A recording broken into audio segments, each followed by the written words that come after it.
So hello everyone, welcome back to the channel. और पिछली video में जो हमने किया था शेयर्स का फुल फ्लेश्ड क्वेश्चन, जिसमें हमने सारा इशू, फोर फीचर, रेशो सब पढ़ लिया था। अब मैंने आपको बोला था कि इस वीडियो में हम जो नेक्स्ट वीडियो में पढ़ेंगे वो हम ये पढ़ेंगे कि इस पूरे क्वेश्चन से अगर मुझे कैश बुक बनाने आ गया तो मुझे कैसे बनाना है। ठीक है, अब एक चीज़ का ध्यान रखना है, जब भी हम कैश बुक प्रिपेयर करते हैं तो पूरे इशू के चैप्टर में, इशू ऑफ शेयर्स के चैप्टर में बैंक की एंट्री कहीं पास नहीं होती। ठीक है, तो अगर आपको क्वेश्चन में बोल रहे हैं pass the journal entries and prepare cash book, तो ध्यान रखना है कि इसमें बैंक की एंट्री नहीं आएगी। पर अगर हम बैंक की एंट्री करेंगे नहीं तो हमें कैश बुक पता कैसे लगेगा। अब देखो, इसका जुगाड़ हम करते हैं कैसे कि आप पहले पूरा क्वेश्चन सॉल्व करना जैसे आप करते हो, कि अब लास्ट मोमेंट पे आप अपना कंसेप्ट को चेंज नहीं कर सकते। ठीक है, तो आप क्या करोगे, जैसे मैंने पूरा क्वेश्चन कराया, सारा इशू, फोर फीचर, आपका फर्स्ट कॉल, फाइनल कॉल, आप पूरा ये वाला करके आओगे। उसके बाद आप कैश बुक बनाना शुरू करोगे। लेकिन जो जैसे जैसे कैश बुक की एक एंट्री करते रहोगे तो उसमें जितनी भी बैंक की एंट्री होगी उस पर जस्ट अपना एक पेन लोगे और उस एंट्री को काट आओगे। तो क्या करेंगे, उनको ये लगेगा कि ये एंट्री नहीं होनी थी, आपने काट दी है, पर हाँ आपने बाकी सारी एंट्रीज करी हैं।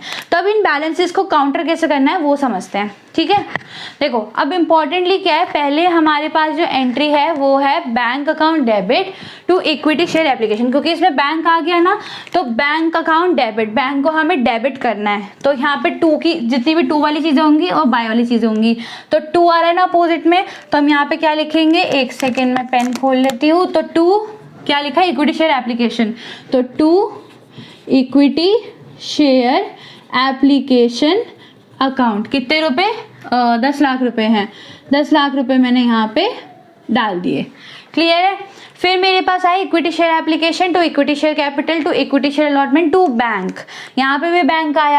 अब सबसे पहले मैंने ये वाली बैंक की पूरी एंट्री कर दी, तो मैं इस एंट्री को क्या कर दूंगी, ऐसे उस पर क्रॉस लगाऊंगी। ये मैं सोचना कि इस पर वो आपके नंबर काटेंगे, वो बिल्कुल नहीं काटेंगे, पर आपने अगर नहीं काटा तो वो फिर जरूर नंबर काट लेंगे।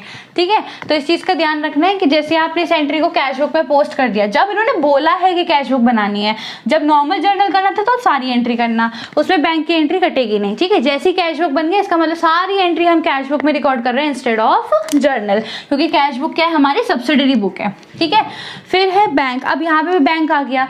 अब बैंक में अमाउंट कितना है, 2 लाख। इसके ऑपोजिट में एंट्री कौन सी है, एक ही एंट्री है, दो तो है नहीं, एक ही एंट्री। तो एक एंट्री कौन सी है, by equity share application account, by equity share application account. क्या अमाउंट है हमारे पास, देखो अब सारा अमाउंट नहीं जाएगा, सिर्फ 2 लाख का अमाउंट, क्योंकि बैंक में 2 लाख रुपए था।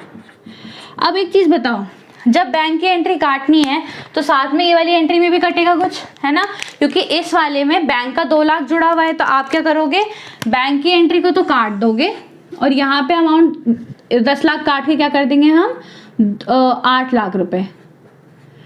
मतलब बैंक वाला अमाउंट मैंने यहाँ पे सबट्रैक्ट कर दिया, क्योंकि बैंक का हट गया ना एडजस्टमेंट, बैंक का जैसे ही एडजस्टमेंट हट गया मेरा यहाँ पे 2 लाख रुपए लेस हो गया।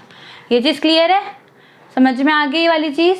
ठीक है, फिर आते हैं नेक्स्ट एंट्री में। क्या इसमें कोई एंट्री है बैंक की, नहीं है। यहाँ आते हैं bank account debit to equity share allotment, 2 में आ गया ना, चलो लिखते हैं, to equity share allotment account. कितना है, अब अमाउंट बताओ, बैंक में कितना था, 99,000 मैंने यहाँ डाल दिया, क्योंकि बैंक का ही अमाउंट डालना है मुझे वहाँ पे।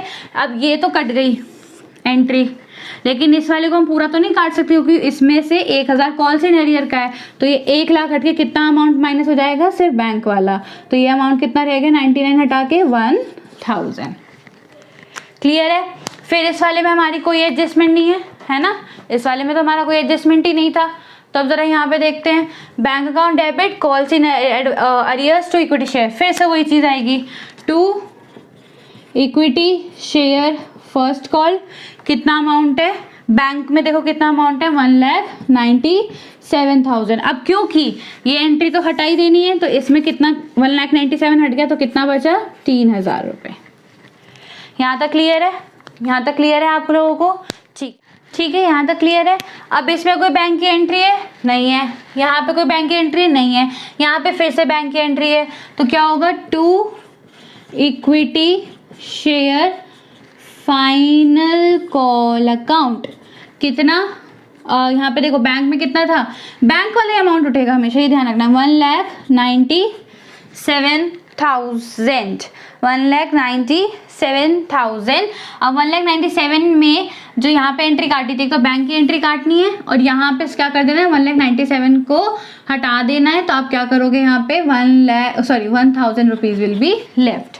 इसका एक तरीका भी है कि अगर आप नहीं करें तो आप पेंसिल से अमाउंट लिख लो, उसके बाद अमाउंट को सही कर देना जहाँ जहाँ बैंक आ रहा है। पर इतनी मेहनत भी क्यों ही करनी है, अमाउंट काटो और सही करके लेके आ जाओ। ये आप अब ये मत सोचना कि हम इतना गंदा करके आएंगे तो वो लोग कैसे करेंगे, कोई बात नहीं, उनको भी पता है आप बोर्ड दे रहे हो तो आपको ऐसा कर सकते हो, ठीक है। फिर यहाँ पे शेयर कैपिटल अकाउंट, यहाँ कोई बैंक की एंट्री नहीं है, यहाँ आ गई बैंक की एंट्री।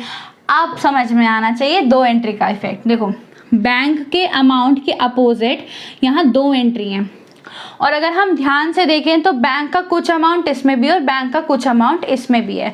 तो बैंक का अगर मान लो दो एंट्री भी गिवन होती है तो आपको ध्यान रखना है कि इसका सारा अमाउंट इसमें ही आ रहा है या कहीं और भी आ रहा है। तो जिसमें भी आ रहा है उसमें अमाउंट जाएगा। एक तो इसका इक्विटी शेयर कैपिटल में आ रहा है 12,000 और बैंक में जो SPR का पैसा है वो भी आ रहा है तो 2 SPR। तो ये पूरी एंट्री जाएगी। तो ये भी कट गई, ये भी कट गई और ये भी कट गई क्योंकि इसके अपोजिट में कोई एंट्री थी नहीं। तो ये पूरा का पूरा अमाउंट ही हमारा ट्रांसफ़र हो गया किसमें, कैश बुक में।